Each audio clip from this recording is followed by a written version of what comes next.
Are we what? No. Yeah.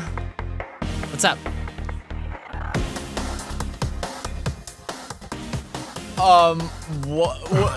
Why, Mom? Why now?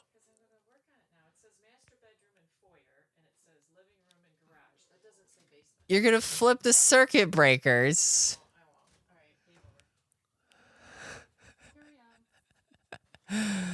I'll let you know when we're done. Chris. That was playing with fire, maybe. I'm biting my nails. Hey, Heath. Hey, Chris. How's it going? Yeah, welcome. Now, correct me if I'm wrong. Maybe my memory is just not as astute as I think it is. Is this haircut of yours shorter than you usually go? Ah, yes, it is. What's the occasion? Drastic change was the goal.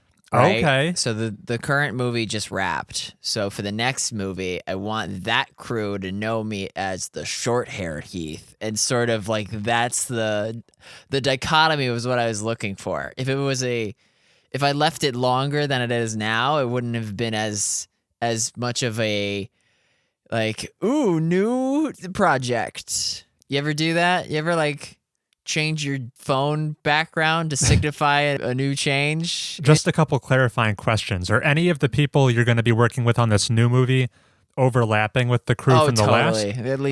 At least like half. So they already know you. Yeah. But this is a whole new look for them. I like the circadian rhythm of hair. The haircadian rhythm is such that I want it to line up with my professional life. How do you think this shorter look will impact people's opinion of you? Not significantly. I just like how it's like a new season of a show. So I'm the character that comes back with a new style. The weather is getting warmer. Yeah. Practical. Well, that's good. Yeah. My hair is very much the same. What are we doing here today, Heath? We're sitting down for a hot cup of Mobius tubes. That's right. Episode 63. Yeah, being recorded on April 11th, 2021. One of people's favorite video game podcasts. We're back after a lengthy absence. No worries, though. So, word on the street is, Heath, you've been playing all sorts of games. I have been. You want me to go? I've been ready and waiting for this. I can't wait. Okay. The first thing is telling lies. Oh, okay. Bailey and I sat down after the uproarious success that was Her Story. Yeah. We decided to move on to its spiritual successor in a continuation of games that are found footage, crime puzzles, Mysteries. Dialogue scrambles. Using live action actors, which is a distinguishing feature of these games. Yeah, so you boot up Telling Lies, and you have it. Whereas in Her Story, the player character's face is never seen because it's always from their POV of the monitor. Yeah, you're effectively first person. Whereas in Telling Lies, you constantly see the reflection of your female protagonist, eyes darting wherever the cursor goes. Oh. The light of the kitchen behind them outlining their silhouette. It's very cinematic, but I don't know if I liked it. It's always just a reflection of the protagonist on a screen? Yes. The short answer, yes. Okay. Spoilers to come later. It's the same gameplay. You type in a keyword, it returns clips for which that word was said by someone in the footage. And it's not just one person as it was in Her Story. It's a cast of characters. Roughly how big is this cast? Less than 12. Okay. But it mainly centers around this one guy who will have Zoom calls with and set up hidden camera stink operations with this group of eco-terrorists and this cam girl and then his would-be daughter, I think, and this FBI handler. It's a very... Okay, Telling Lies is the Michael Bay of Her Story. Okay. All they do is they up the ante. They add like hypnotism and sex appeal and guns. I didn't care for it. I think they ought to not have tried to jump the shark with the plot. Yeah, this sounds way more ambitious because Her Story is just a very personal, intimate story of like concerning maybe like 4 characters or so. And it's not that the performances are bad, but I'm just going from clip to clip, and it's such a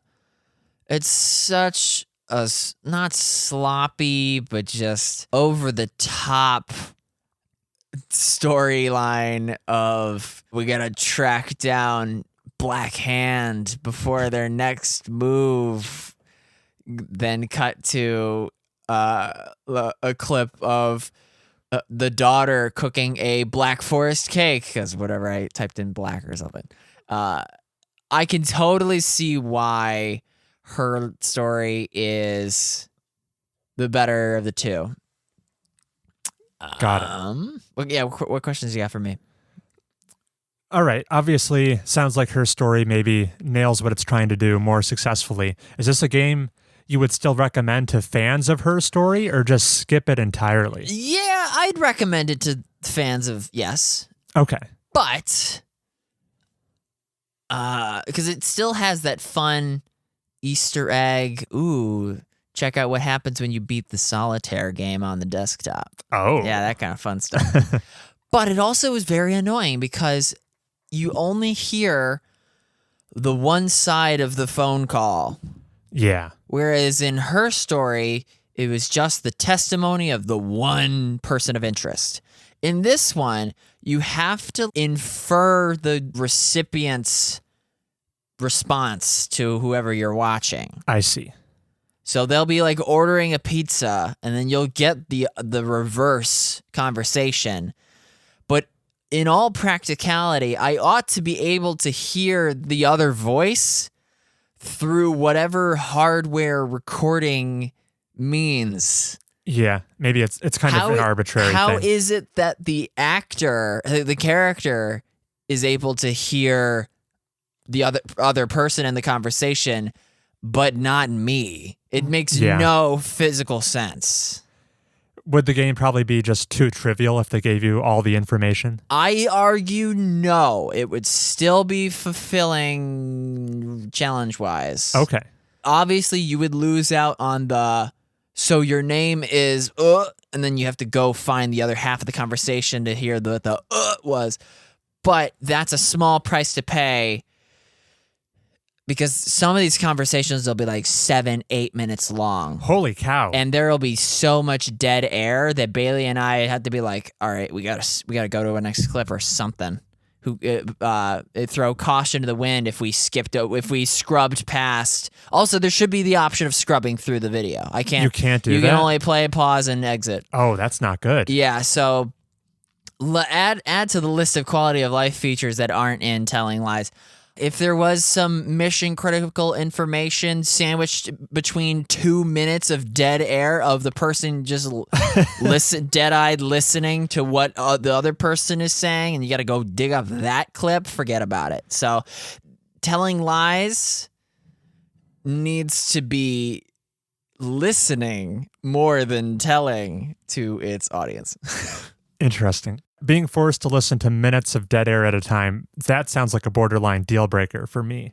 And you should be able to see like a waveform, maybe.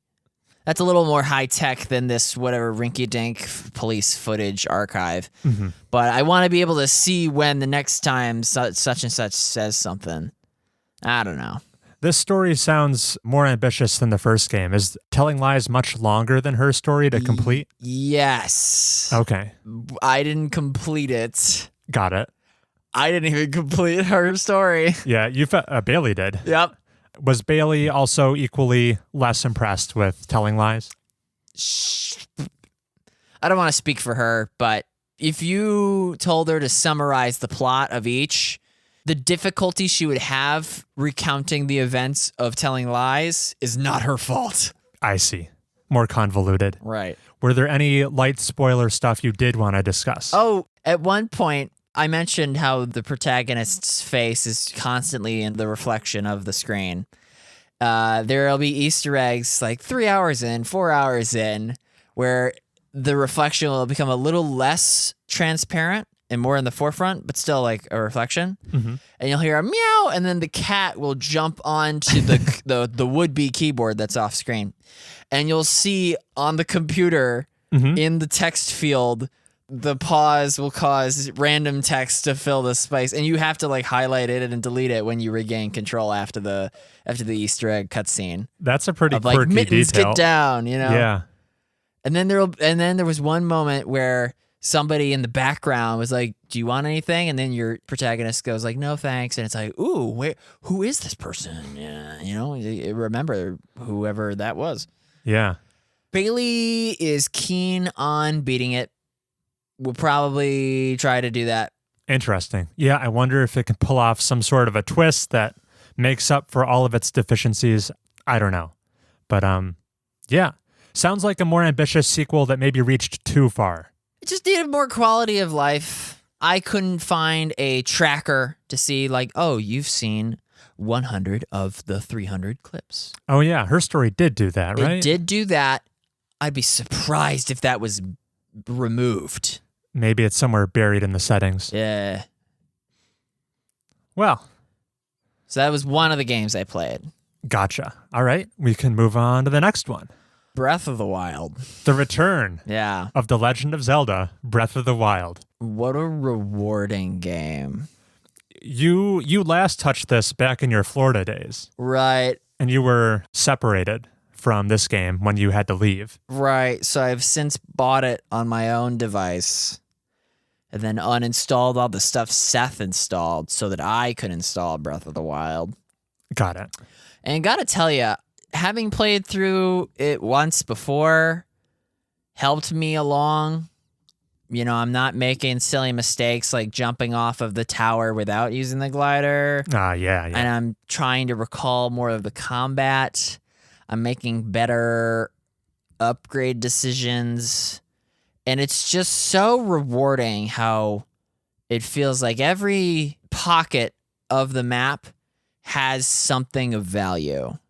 Or no, if it looks like it might have something of value, it's a fair bet that it does. That is one of the most magical qualities of this game. If there's a weird looking rock fixture, it's not just a weird looking rock fixture. It's like a Korok puzzle or a micro chest. Yeah. Or a spawn point for a big rock boss. Like every little detail was meant for you to go closer examine.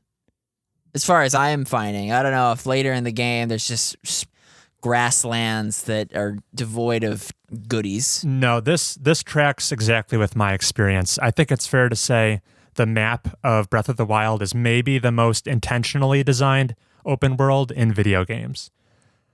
And that's hard to do. That is high praise. Especially given the runtime. It's a big map. So, Heath, have you done anything different since the last time you played this game? Yeah, how far are you in? Well, in the first run through, I stopped playing at, I think it's the Gerudo Divine Intervention. Divine Beast Camel boss fight. Yeah. Never got close to him. This one, I've met the mermaid guy. I know who you're talking Yeah, about. and I haven't done his big quest yet. Where he takes you to like a rainy part of the map. It's raining. Yep. And it's like making it harder to climb. Yep. perpetual rain. Yeah. Yeah. You have to go through like the mountain trail instead of just hopping over the hills. Yeah. So I'm looking forward to that. My Switch is in Syracuse, which is why I'm not playing it right now. But Okay. What made you leave it behind in Syracuse? because I got my PC here. Okay. If I'm trying to game, I'm gonna pop in like Disco Elysium Ah, gotcha. or the massive backlog on this thing. Your 2021 schedule. So yeah, I'm trying to chip away at Breath of the Wild and not forget the combat higher level moves Okay. between playthroughs. Because that's sometimes it's like, oh yeah, I should be backflipping these Eden clan, or what are they called? The Yiga clan.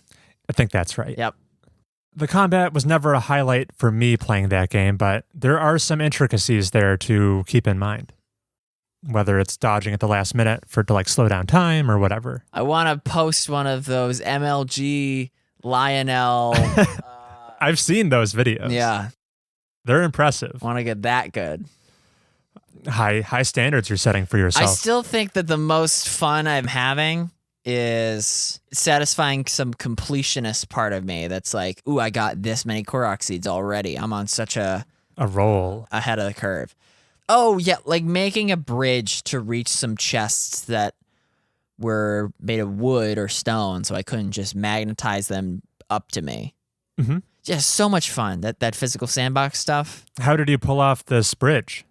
I used a metal plank at the bottom of the ocean, and I dragged it over. Got it. Yeah. I guess I could have chopped down a tree, time froze it, whacked it a bunch of times, shoot an arrow at it to change the trajectory, and then hopped on it, and then jumped off at the right second to get to the chests. But that seems like a lot of work. That's the 5-star approach. Mm-hmm. There is one temple that's like surrounded by spines that I just had to give up on because I didn't have a good way to get to it. I couldn't paraglide close enough.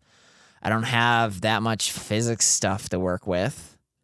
So, like, I don't know. Do I use an Octorock balloon? Okay, yeah. Those are the fun kind of puzzles where... Yeah, don't tell me. Okay. What is maybe the most surprising thing you've stumbled upon during this playthrough? Surprising. Has anything kind of like given you pause when you saw it? Oh, what? No? Is there, No? is there should something be? I'll just say there are things you find there that are more than just another Korok seed or another shrine. You're talking about the rock boss? Things of that nature. Yeah, I love a good rock boss. I had to give up on one because it was raining Okay. and I couldn't climb up it. Got it. Again, early cooking. I didn't cook nearly as much as I have been this time around. Oh, now you're a master chef. Oh yeah, What are you brewing up? Oh, just like any fish and meat that I find, I'll blend together some like stamina mushrooms just to have a bunch on hand.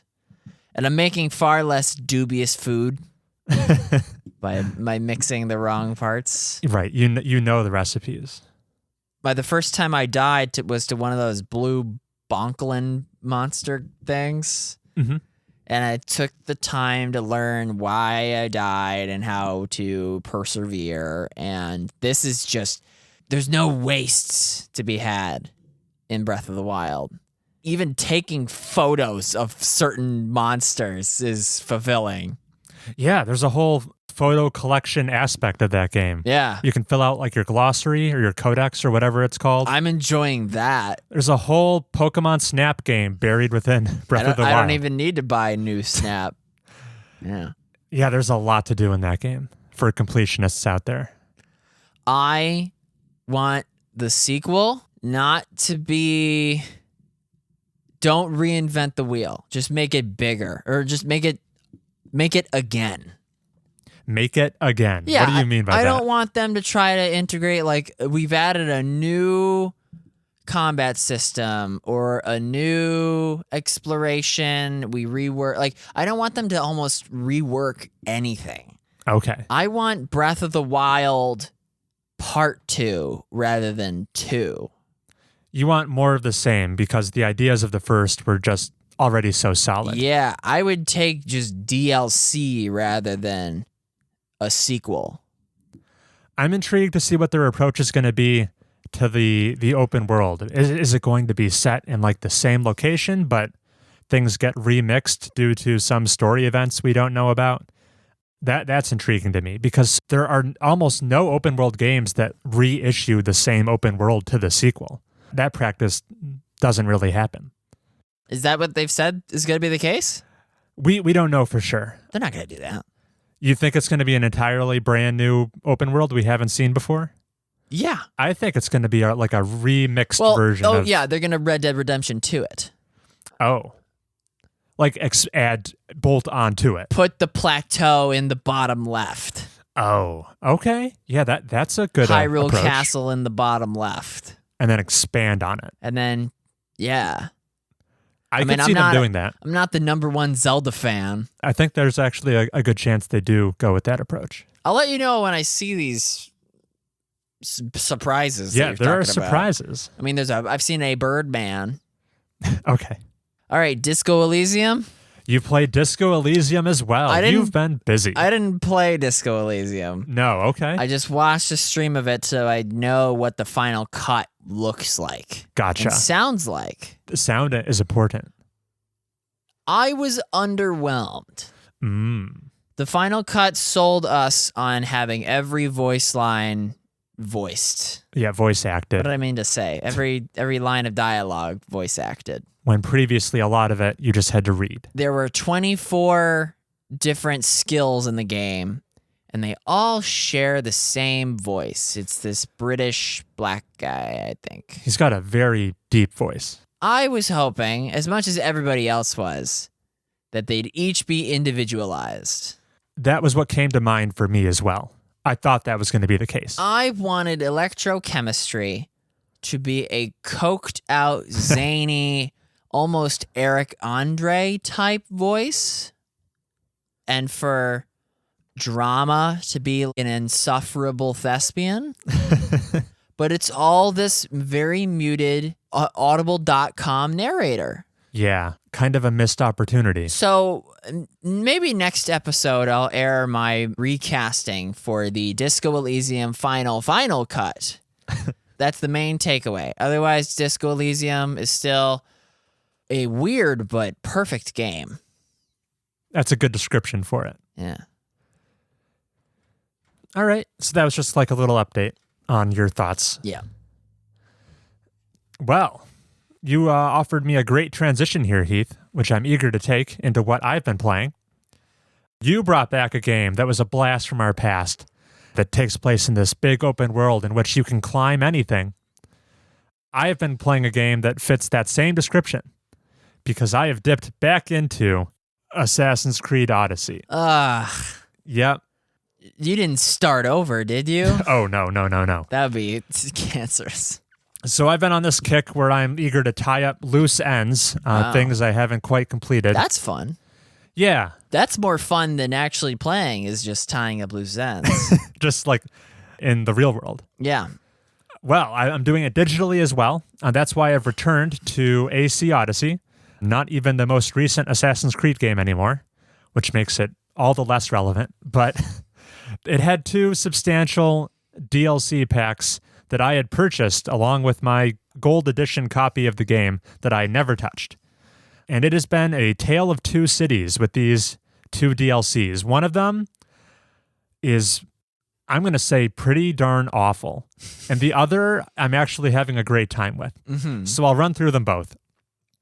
The first one, titled The Legacy of the First Blade. Ooh. It takes place in the regular AC Odyssey map of Greece, introduces 2 prominent new characters who are stars of this DLC. It takes place over these 3 episodes. It's basically a new chain of quests for you to undertake that has your protagonist, either Alexios or Cassandra, getting buddy-buddy with these 2 new characters who are kind of like proto-assassins. Now remember, the assassins don't exist in the world of Assassin's Creed Odyssey because we saw all about the founding of the assassins in the previous game, Assassin's Creed Origins. You love to point out how stupid it was that they went back further in the past after Origins, and that's where Odyssey takes place. And now you're telling me that there's precursors to the precursors. There are even more. Yeah. It's getting pretty ridiculous. There are a few interesting lore tidbits for those die-hard Assassin's Creed fans out there, including some like family ties that connect Cassandra to some other assassins in the franchise. God. However, the way the story is handled, especially towards the end, I found it to be very ham-fisted. Cassandra suddenly has all these new motivations that feel completely out of place for her character. Things she's never mentioned caring about whatsoever in the 100-hour runtime of regular AC Odyssey. Suddenly, and I'm gonna spoil it because it's just so ridiculous. Skip ahead 2 minutes if you don't want to know the story of Legacy of the First Blade here. All of a sudden, this comes out of left field. Cassandra wants to be a mother, and she has a child with one of these new characters. Even if during every dialogue prompt, you're like turning down this arrangement, it goes through with it. I guess your player decisions have no agency here. So you become a mother, and almost as quickly as you become a mother, you ship your brand new child away to a different country, never to be seen again. That is the main story of Legacy of the First Blade. Does it gender swap the new character if you pick Alexios? Yes, your romantic interests get gender swapped depending on your main character. And then Alexios 2 is like, send them to Greek boarding school. So in addition to a ridiculous plot here, all the missions this DLC has you undertake are super by the books. There's nothing interesting about them. This whole DLC was quite boring, I'd have to say. Uninspired. Yeah. Which brings me to the good part of the DLC. This is the second pack of DLC trilogy. This one also has 3 episodes to it. It's called The Fate of Atlantis. This is the more fantastical DLC. Almost as ridiculous of a premise, but one I'm more willing to get on board with because it makes things quite fun. And that is, if you've played Assassin's Creed games, you know they're not purely historical games. They are like science fiction historical because you're actually not playing as someone in ancient Greece. You are playing as a person in the modern day who is plugged into something called the Animus, which lets them relive the memories of ancient people. That's the core conceit of these Assassin's Creed games. This DLC makes it so there is a simulation within the Animus simulation that Cassandra can plug herself into that was made by this precursor Isu race that allows her to relive, or not even relive, just simulate going to these exotic, fantastical environments like the Underworld or Elysium. Right. So this is the equivalent of you going in the time machine and the time machine breaks on the trip, but then you find the ancient group that has the nether portal that can bring you back to your right timeline. It's very layered like that. Yikes. Yeah, so you're playing a video game where your character plays a simulation where the simulated character finds a deeper simulation. Oh, you love this. I love this. So that's what's going on in this DLC. They use this extra layer of simulation to justify going to the land of the dead and all these cool exotic locations that aren't in normal Greece. No. So. Oh, Hades. Yeah, you go to Hades. Literal Hades. Literal Hades. You go to literal Elysium, like the paradise of the heroes. And they're gorgeous. There's a welcome breath of fresh air. Their simulation's better than our modern day one. Yeah, they are. The palette swap in environments is really cool. They introduce new mechanics, stuff that hasn't been in AC Odyssey before.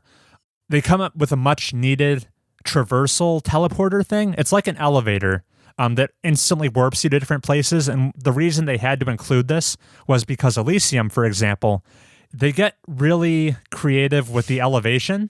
There will be giant pillars just jutting up out of the land, and it would be a chore to like climb all the way to the top to get to the good stuff. That's the whole point of the franchise is climbing. You're right, but these are just so tall, and even though you could climb them, if you want a time saver, there's like a warp teleporter I thing. hate this franchise. Okay. Are you serious?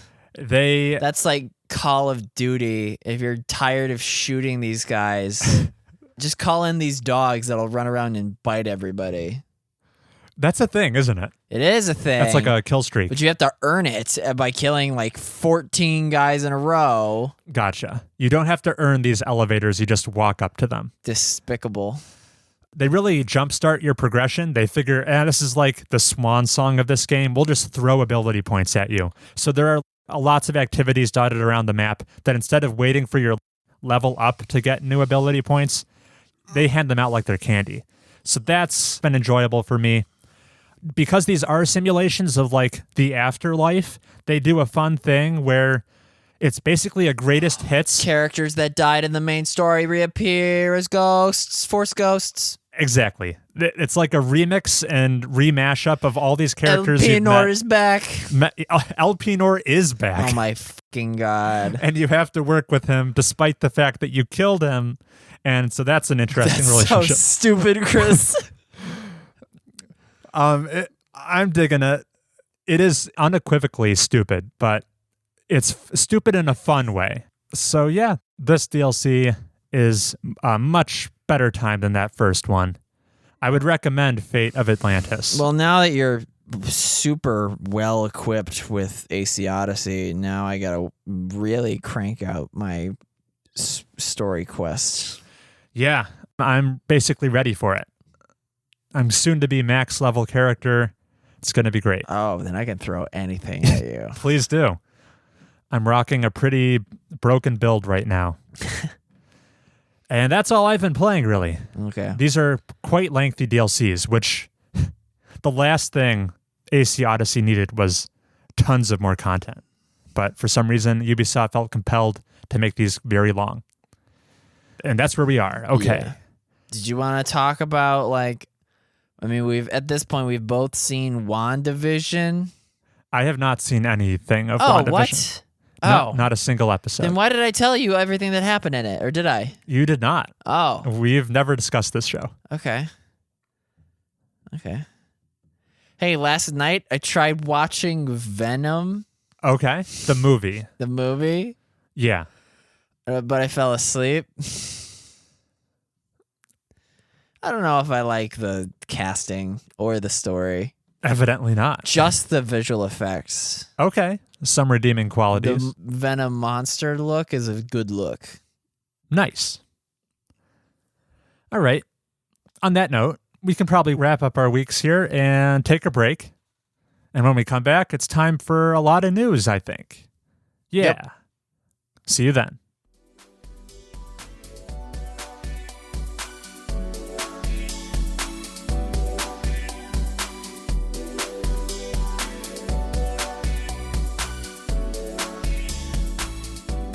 Heath. Good. Chris. You didn't get enough sleep during Venom last night? I was too busy following Eddie Brock on his... They make him into like a Facebook news reporter. What does that mean exactly? Venom is supposed to be the anti-Spider-Man. Right. So Eddie Brock, the character who's gets the powers, is supposed to be the anti-Peter Parker. Peter Parker is a photographer for the Daily Bugle or whatever that newspaper was. I think that's what it's called. Yep. So Eddie Brock is like also a news reporter, but like a less morally righteous one. I see. But in the Venom movie, because Venom is like the anti-hero, he's the hero of the movie. The villain is like this scientist, like, oh, Mr. Johnson, our spaceship Endeavor into the outermost orbit crash landed into orphanage and our astronauts are on life support. And the villain goes, forget those astronauts, did the samples make it? That kind of villain. Okay. And then Eddie Brock he swallows a sample and he becomes Venom. But his occupation is like this just run and gun reporter who's like, I think that Trash Incorporated cares more about this landfill than it does the people living next door. Back to you, nobody, because he's a single freelance kind of reporter. As a foil to Peter Parker. Yeah, so I don't know. I feel like the casting was kind of whack. Is Peter Parker in this movie? No. Okay. No one ever says Spider-Man. Interesting. It's just the Venom verse. But I fell asleep less than an hour in, so you be the judge. Gotcha. I just like, the only thing I like is Venom in the Venom movie. Then they titled it appropriately. Oh, fitting. All right. How about we dive into some video game news reporting of our own. Yeah, we're two freelance dudes giving you the straight scoops. What scoops did you bring, Heath? I want to talk about how Xbox Live, an important part of my childhood. Yeah. Fondly remember hopping on Call of Duty World at War and Modern Warfare 2. Xbox Live is dead. Yeah, this Xbox Live It had its 13-year run. Millions of active users. Oh, yeah. But what happened to it, Heath? Surely it didn't disappear. No, they rebranded it to Xbox Network. Which is an interesting decision, isn't it? Perfectly banal. Yeah. Why would you rebrand? What was wrong with Xbox Live? I know, right? Aside from its near ubiquity, everybody knew what you meant on like, yo, you need an Xbox Live account. But now they're calling it Xbox Network as if it's any different from Time Warner Network, AT&T Network. Just like there's a million different networks, Chris. Right. They seem to jump into obscurity. Yeah, I mean, the name Xbox Live surely has much bigger brand recognition. It's got Master Chief all over it. And yeah, Xbox Network, that just sounds like a credit card. I just fail to see what this buys Microsoft. It's a totally innocuous move to make, but why make it at all? Yeah. Similarly, why discuss it at length any further? I think we're done. All right. On to GameStop. Okay. What's up with GameStop? Reggie Fils-Aimé steps down as the CEO. He was on the board of directors? Right. Yeah. So he got out of there. Because he's done his job. That stock skyrocketed. That was no credit to him. Yeah, nothing to do with him. But it's just unthinkable that he leaves Nintendo and then he leaves GameStop after the meme stock 800,000% rise. Did he announce what he plans to do next? I don't know. I feel like if you're Reggie Fils-Aimé, you're probably set. You can probably do whatever you want. Professor at this point. He was a professor for a little while. Yeah. I don't know if that's still ongoing or not. He probably thought, I'll give this GameStop board of directors thing a shot, see if I like it, and wasn't his cup of tea, and he left. And he probably has the freedom to do so. Bon voyage. We still like Reggie Fils-Aimé a lot. Oh, yeah. I'd love it if he came back to Nintendo. In like a really niche way. He's just the head of like Wii Fit. They give him the most obscure job title. He's like the CEO of the Ring Fit Empire. Yeah. Interesting. Yeah. Okay, a couple quickies right there. What else do we have? That's all I got. Okay. All right. Well, I don't mind hopping in with some news. Let's see. I've got news of both the encouraging and disheartening varieties. What are you in the mood for? Oh, I love some disheartening. Okay. Let me just pull up a quick detail for this. All right, here we go. Have you heard anything about this, Heath? After some rumors, Sony came out and fully confirmed that they will be shuttering several of their online storefronts permanently. Yes. So just so people get the hard facts right off the bat, this is relevant to the PlayStation 3 online store, the PlayStation Vita online store, and the PlayStation Portable online store. Sony is closing all of these stores down effective August 27th, 2021 for the PS3 and Vita, and the PSP will be July 2nd, so even earlier. You will no longer be able to hop online and purchase anything from these stores. However, silver lining is purchases you've made before these dates, you will still be able to go in and re-download. You'll just never be able to buy anything new ever again. Which is scummy. It's not great. How are you feeling about this, Heath? As neither of us were PS3 owners. No, but if I ever wanted to buy a PS3 and queue up Persona 3 Fez, I can't do that anymore. Outside of scouring eBay for a used copy. Or getting on the pirates. Yeah, or torrenting or what have you. So yeah, this is really sad news. You'd think the financial cost of keeping these storefronts up couldn't have been monumental or anything. Plus, Sony would be making some money off the occasional sale for these old stores. But it's their call to make as a business. I'm not happy about it. I can sleep at night knowing for many games, there will be those physical copies you can find if you search online. But for online-only games and little indies that never got a physical print run, those games are just vanishing to time if they were exclusive to the PlayStation 3 or Vita. Or just locked on your existing hardware. Only for people who've already purchased it.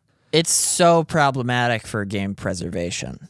Yeah, you took the words right out of my mouth. Sony doesn't seem to care that much about it. Well, because then they can sell us like anniversary collections or whatever. They can, and that would be, I guess that would be the lesser evil compared to making these games completely unavailable for the rest of time, which does not sit right with me. I feel like these are pieces of art that are part of human history, maybe not super important parts of human history, but... Oh, you're going there.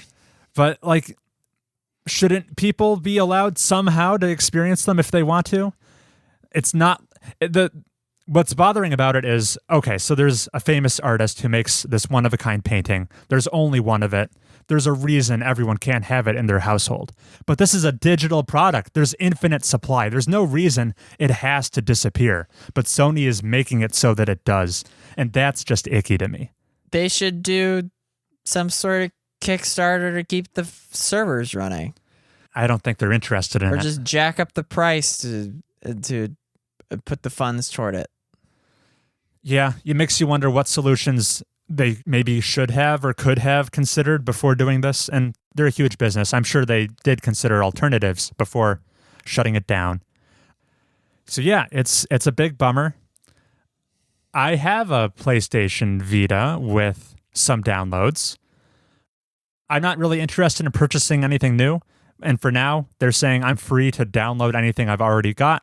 But at some point, I have to scratch my head. Will that re-downloading feature disappear at some point down the line? Probably. And at that point, then everyone's out of luck. And that's really sucky. How long does a PS Vita's battery last? Before it becomes unusable. Right. Aren't all the NES batteries dead? I'm sure that that failure rate is not trivial. Mm-hmm.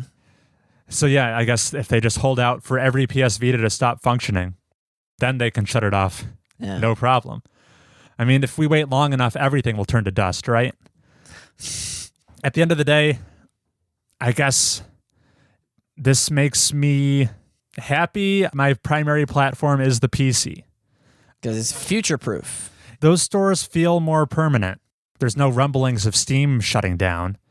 And even if Steam were to shut down and all those digital purchases were wiped away. To GOG. Yeah, to GOG or Uplay or EA Origin. Oh, God. I mean, those aren't exactly my first choices, or even the Epic Games Store, God forbid. Yay. Because the PC is this open platform with a bunch of storefronts, each one of them would have to bite the dust before all the games became unavailable. On consoles, you're subject to the whims of that one console manufacturer's desires. If Sony says PlayStations can't download games anymore, there's nothing you can do. There's no other storefront you can go to. Yeah. So that relative permanence of the PC library, I think, is a big plus to that platform. And that was kind of all my thoughts on this. Phil Spencer, his days are numbered. His days are numbered? Yeah. He works at Microsoft. Sam Spencer, who's a PlayStation. You want a PlayStation exec, Sure. like Shuhei Yoshida. Oh. Or, I'm blanking on his name. He's the only one that comes to mind for me. Kamushida, your days are numbered. Yeah, if anything, this is a big win for Phil Spencer. Oh, yeah. All right. We can move on to happier news. Yes. Maybe looking towards the future instead of the past. Here's a more fun way to cover it. Heath, hop over to Google, type in Elon Musk monkey. Oh, yeah. Have you seen this video? Not yet. Okay. We'll watch it together. Wait, is it the orangish one? No, it's not. This is from CNN. We'll watch it together. Then we'll comment on it. Okay, so the monkey's controlling with his right hand with a joystick. And then the blowing is what? That blowing thing exists for people as well. It's like a control mechanism. So notice the joystick is now unplugged. Oh, so this proves that you can control it with your brain. Yeah. That's really impressive. What? There's no diodes on his head. All right. So let's summarize this video for the people at home who couldn't watch it with us. One of Elon Musk's companies, Neuralink, is doing this experiment. They have embedded a chip inside this monkey's brain. So it's an invasive surgery, not just diodes on the surface of the skull. This monkey's been trained to play these two games, Pong and another one that's kind of like just following a little cursor to hit the target. Pretty rudimentary games, but impressive nonetheless that the monkey can play them with a joystick and a blowing apparatus. However, they are processing the brain signals from this neural implant and decoding them into inputs for the game. How do you aggregate that? How do you aggregate that? Yeah. That's some complex stuff. That's what you need this whole company to do. Is it just like a bunch of sequential, like you average it all out and then it comes out as like an X and Y? For these basic games where Pong is like a binary up and down, it probably just processes it into like these two signals up and down for your moving your paddle. But in the video, the joystick and the blowing apparatus get unplugged. They're no longer interfacing with the game. And the monkey continues to play purely with the signals being sent from its neural implant to the computer. The monkey's able to... The conduit for the neural implant is the rod. I think the blow thing is not related to the neural implant. This is over Wi-Fi? I think so. That was my perception. Because that blow thing is just like another controller. Like people use those. Okay. Who are like disabled or can't use their fine motor functions. I think it's wireless. Whoa. So this technology is pretty big. The monkey, just the TLDR, the monkey is playing the game with only its brain. You'll see the monkey actually doing the hand motions to play still, but since the controller isn't plugged into anything, it might as well not be doing the hand functions. It's only using its brain. And this is great. Why is it great? Potentially for accessibility. I'm thinking about like 60 years from now, 80-year-old Chris. Oh my gosh. If I've, suffered a horrible accident and lost some fingers, or you Doctor Stranged your hands. Or something more mundane, like I get arthritis and it hurts me to play a video game. Yeah. Maybe I won't have to use my hands. Maybe I'll just have to think about my inputs and play a game still, which would be revolutionary. How would you wave dash with your mind? And so is this just not a super smart monkey? How did they screen this monkey? How did they screen the monkey? Yeah. It probably had to be super responsive. Well, they give before him they're like, all right, let's put the chip in. Yeah, presumably they trained him to play the games before they implanted the chip. He gets a banana smoothie every time he plays, so that was his incentive. I mean, they could have done this same experiment with a person, but then it's kind of unethical to throw this chip in someone's brain. So that's why they were using a monkey. But this is a proof of concept to actually using humans, though. And this is huge. I don't know what would this technology do when it comes to like the design space of a game? Would developers be able to do like really weird new ideas if they know you're not dependent on a controller? Like, what does a brain input even look like? You know how I want this implemented?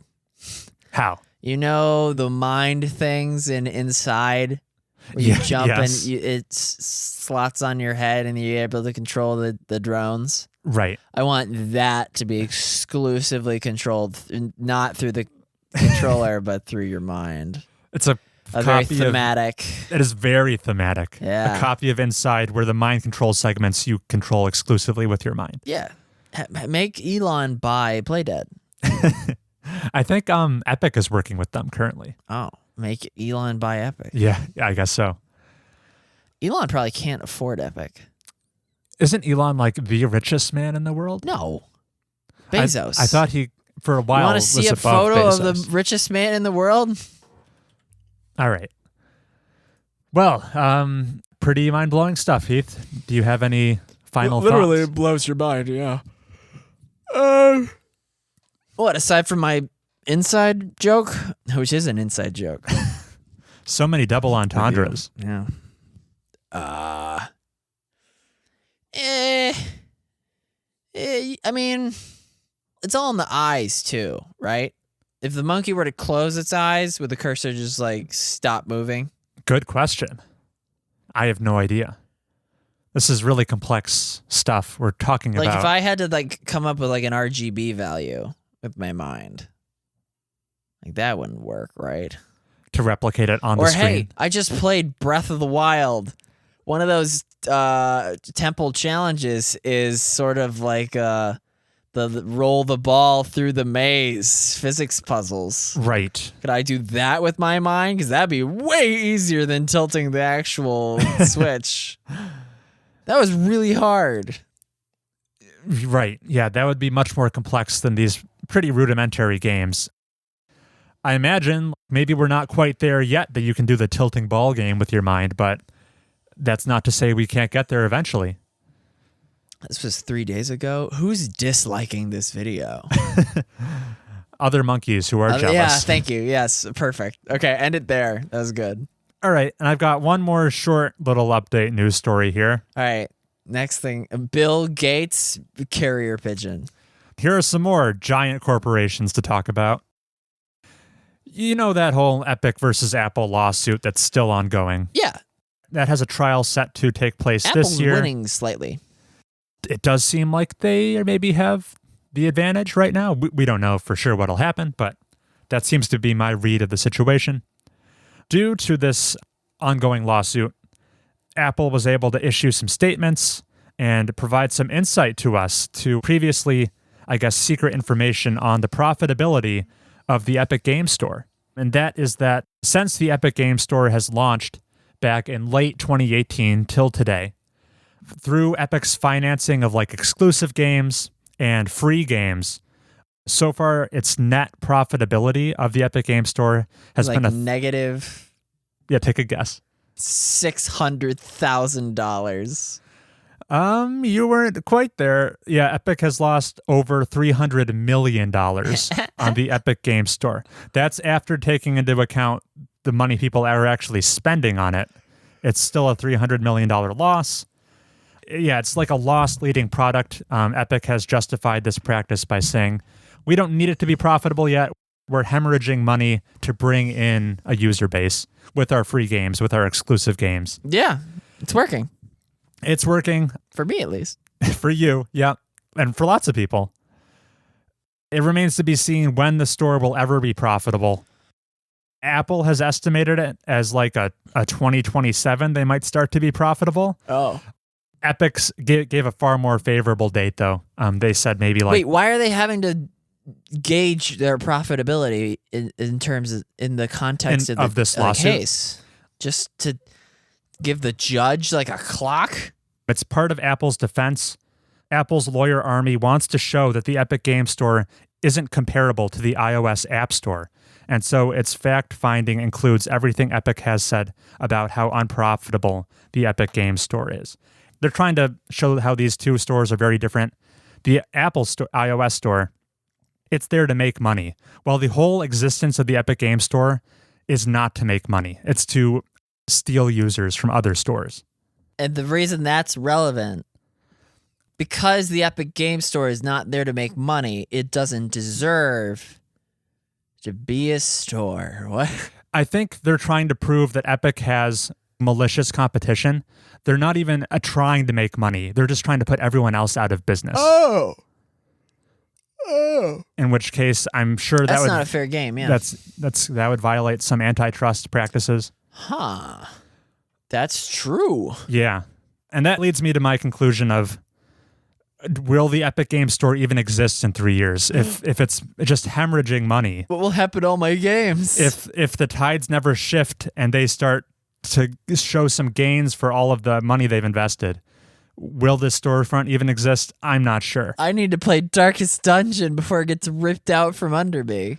And remember, the only reason Epic is in the position to be able to afford to do this is because they're shoveling in Fortnite money. If the Fortnite gold pile ever starts to dwindle, No, it never will. then the Epic Games Store's chances of survival will plummet off the cliff, I assume. So yeah, just interesting stuff, I thought. And the case is due when? I think it's this summer. Okay, well, hopefully I'll play all my games before then. All right. And that's all the news we had.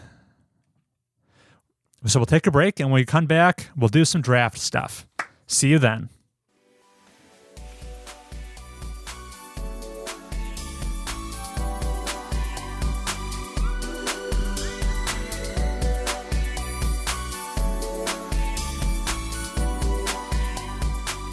Is this run by one guy?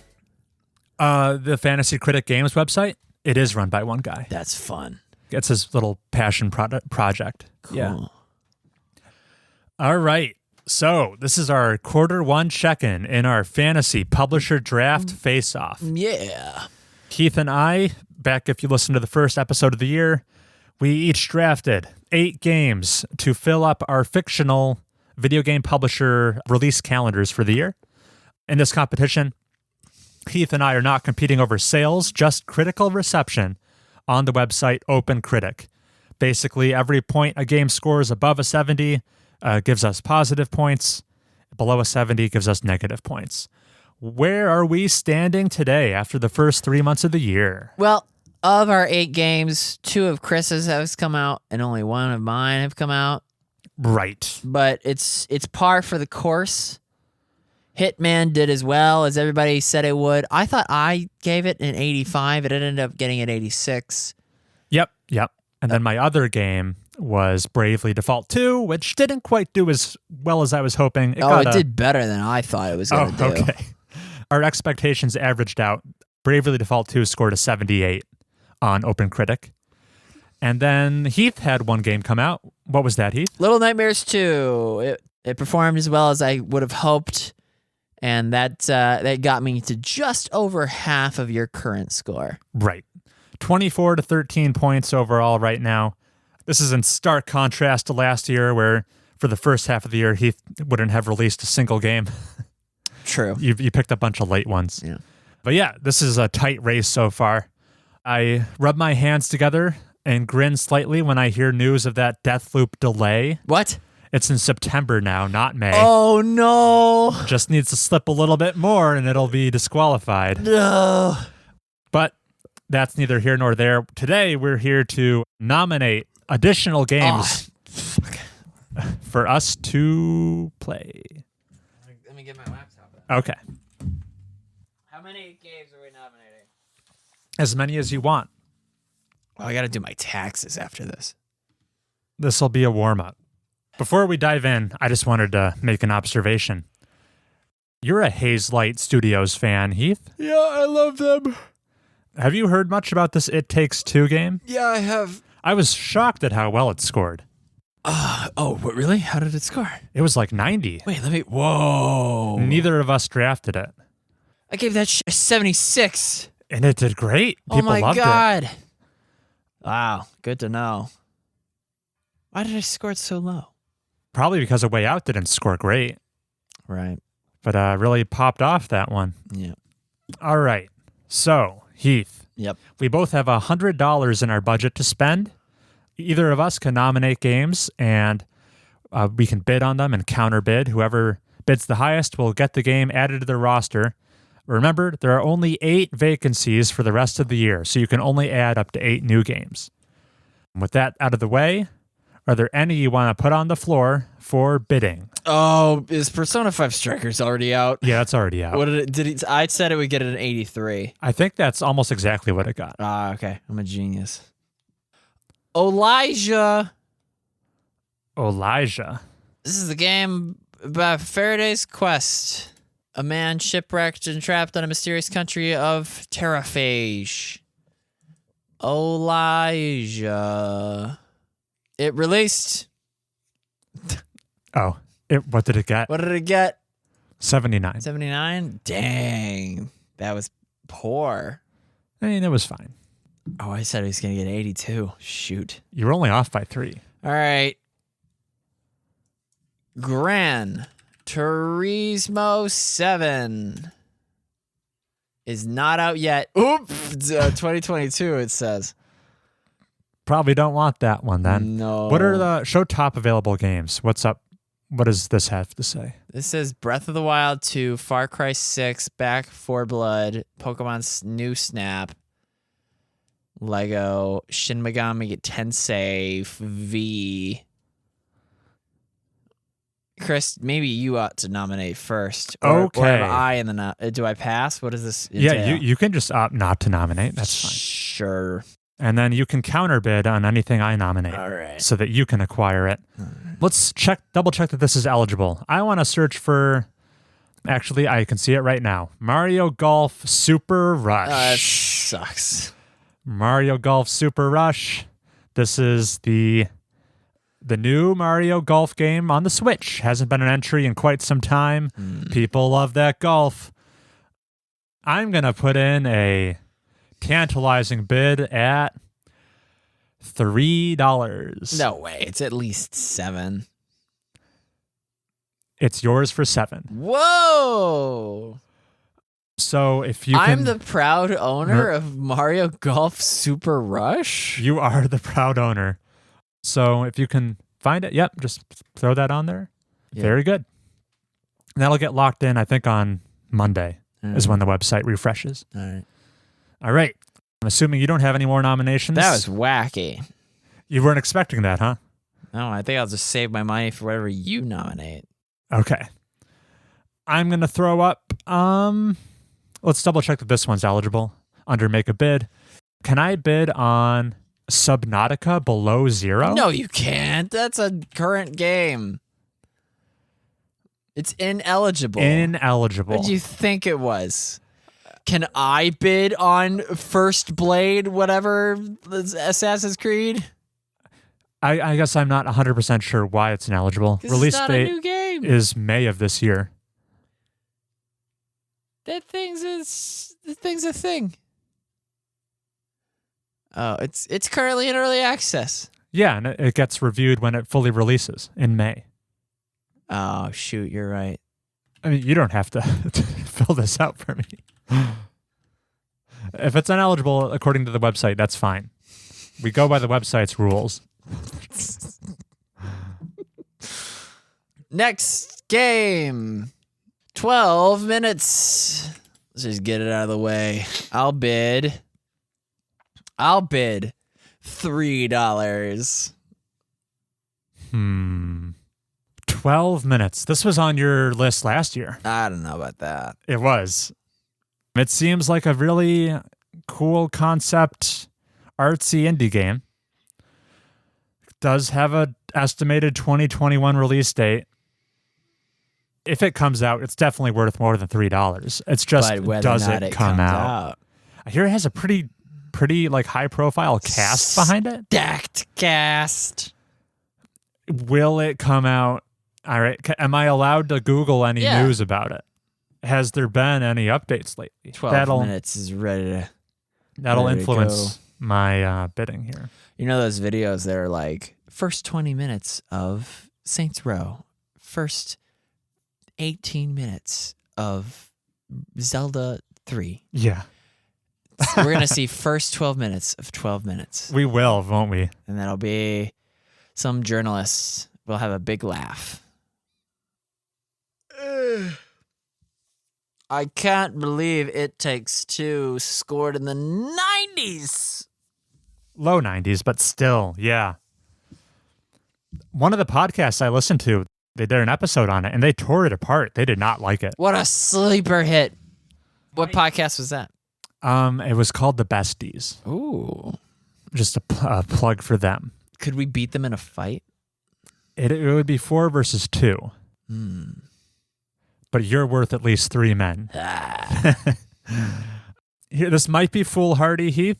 I might live to regret this. I'm going to stake my bet here that 12 minutes does not release this year. Oh. You may have it for $3. Oh, my God. It just keeps coming. I'm letting you pick these up dirt cheap. Wow. Now that I know Subnautica Below Zero is not eligible, there's nothing else I want to nominate. It's fine. Are you also satisfied, or do you have? Okay. Then in that case, Heath has spent $10 total. Wait. Oh, Humankind comes out this month. Does it come out this month? I think it comes out this year. See if it's eligible. Yeah, all right, quick. This is the Civ-like game. Yep. Looks like it comes out in August. Ah, shoot. But it's still available. Then we will. Oh, do I pick it up now while you think it's dirt cheap? While you don't value it? Or do you wait for its price to be more a sure thing? Or we'll do it right now. You're going to nominate Humankind. Yeah, we'll do it for $3. What are these bargain bin prices? Hey, you set the supply and demand. I guess I did. It makes sense we'd offer lower prices early in the year when things are less certain. You can have Humankind for $3. Unthinkable. What are you saving your money for? Bunch of nonsense. Okay, for only a mere $13, Heath has picked up 3 games. What did Monster Hunter Rise get? I feel like it probably did pretty well. I'm going to guess mid to high 80s. It got an 88. Dang, that would have been good. I said that only got an 80. We're done here. Heath has snagged Mario Golf Super Rush, 12 minutes, and Humankind. For the low price of $13. Yeah, you're going to have a lot of money to still play with for your remaining 5 picks. What are you trying to get? Boyfriend dungeon? I'm just a cautious person. I'm waiting for these release dates to be a little more of a sure thing. And I figure there's going to be some cool announcements at the digital E3 event that's going to happen. So I want to save my slots for those. Mm-hmm. Well, is that going to be it for this podcast? Yeah, Chris, what are you going to do after this? Same thing I always do after this. Skin a live animal. No. That would be one of the least likely things I'd be doing. I'll be going to the gym. Yep. I'll be taking a shower. Yep. It's an exciting life I lead. Oh, yeah. What do you have on your docket, Heath? Dude, I'm going to drive to Syracuse and fall asleep in a ditch. Maybe pop Venom back on right before that. Yeah. Are you excited to go rush home or back to Syracuse to play some more Breath of the Wild? Oh, yeah. Yeah? Yeah, for that reason, yeah. Nice. We didn't have any emails this episode, but that doesn't have to always be the case. Where could our dear listeners write in if they have burning questions? Mobius Tubes Podcast at gmail.com. What did you think I was getting I was like, that is a good question. That's Mobius Tubes They Podcast. should write in. I almost forgot about it. I almost forgot about it as well. Mobius Tubes Podcast at gmail.com. They could tell us who they want to see voice characters in Disco Elysium. They could inform us what clear winners we were neglecting to nominate for our fantasy draft. They could tell us what culture Cassandra's son... Wait, did it pick the gender of the child? Because then... Yeah. Oh, it did? And at least in my playthrough, she had a son. Okay. It's weird that they would limit themselves so that you can't pick your gender in the next one, maybe? Imagine if they made Assassin's Creed Odyssey 2. And it's not a new game. They just took the corners of it and just scaled it. So it's twice as long. No, Heath. That's an awful idea. That's how I feel. Make it just from the bird's perspective. Icarus. Make it just from Barnabas's perspective. He's always on the ship. And he only has one functioning eye, so half the screen is dark. Truly a Game of the Year contender idea right there. Yep. Well, get out of my house, Chris. All right, I'm going to leave. Bye. Bye, everybody.